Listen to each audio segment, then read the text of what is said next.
Kaixo artistak, zelan goaz letrekin, jada bokalak A, E, I, O, U emanda daude, eta hauze izango da gure lehenengo kontsonantea, emeizkia. Lehenengo gauza, nola idazten da emeizkia?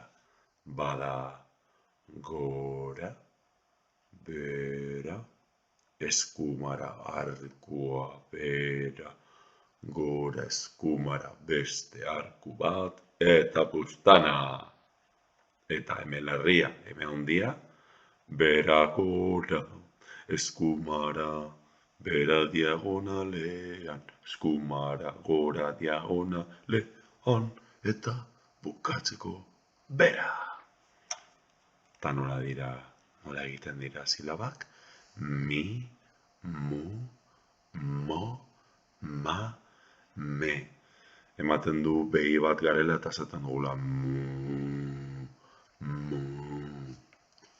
Beraz, praktika ditzagun hitz hauek.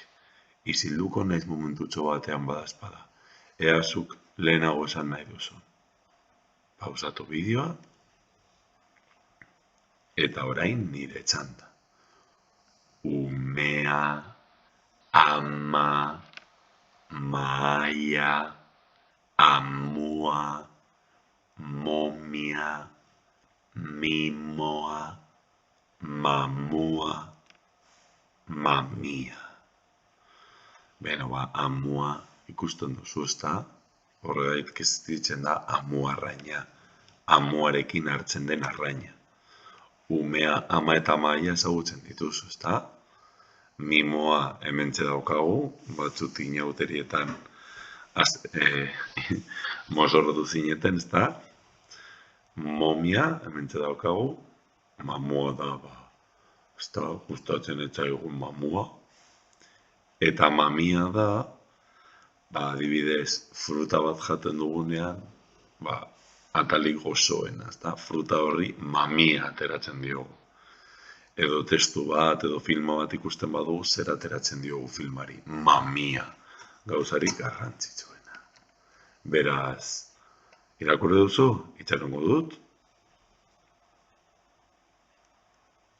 Nolakoa da momia? Eta mimoa nola ditzen da? Nire txanda. Momia, mea, momo, mimoa. Eta zer esaten du, zer dinon eskatoak? Ai ama, momia, ala, ai ama, mamua. Asmatu duzu, nik ez dute zer esango. Eta beste aldean, hitz gehiago ditugu praktikatzeko. Ai, isilduko naiz, irakurrizu, pausatuta. Eta orain nire txanda, ezta?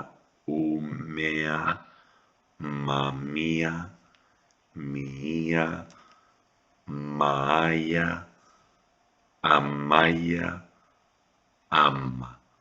Errepikatu nirekin eta praktikatu soinua, bai? Mame, mimo, mu. Hementxe ditugu bi animalia, ezta?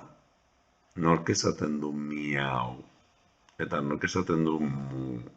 A ber, doinoak hobeto egingo ditut. Nork esaten du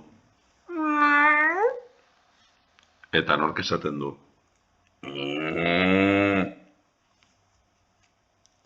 eta bukatzeko ipuina. Begiratu, nortzuk agertzen diren ipuinean. Itxarongo dutzuk irakurtzeko, pausatu bideoa. Eta orain nire txanda. Amiamuko emeak abia egin du. Mamineren etxeko tximinian. Amak esan dio mamineri, eta mamak ere bai, ez dutela piztuko zurik. Amiamoko kumeak jaio, lumaz estali, eta egan ikasi arte. Begiratu, hementxe dago abia, bai? Txorien lo egiteko tokia, ezta? Zeu zer gehiago? ba, claro, zurik non dago berez? Tximinian, ez da? Orduan zurik ez pizteko. Ze, claro, kabia egongo da lumaz estaltzen, eta egan ikastean ja, ba, joango da. Bueno, espero dut zuri erabilgarri egin izana. Beste bat arte...